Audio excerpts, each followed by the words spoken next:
Welcome to the Tech Egg. Don't get scrambled. Enjoy the video. You start by making sure the Apple Watch SE is paired and charging.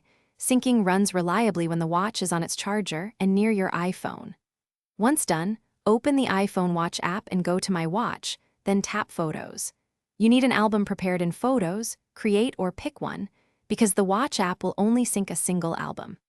This first actionable step links the Photos library to the watch settings so you can choose what to copy to the watch storage.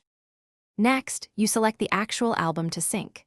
In the Watch app under Photos, tap Synced Album and choose the album you prepared. This is the only direct way to push photos to the Apple Watch SE. Then set the Photos limit so the watch won't run out of space. Pick 25, 100, or a number that matches your storage needs. Make sure your iPhone stays unlocked and stays close to the watch until the transfer finishes, because Bluetooth and background activity complete the copy process. To finish, leave the Apple Watch SE on its charger and keep it near the iPhone. Synced photos will appear in the Photos app on your watch after the transfer completes.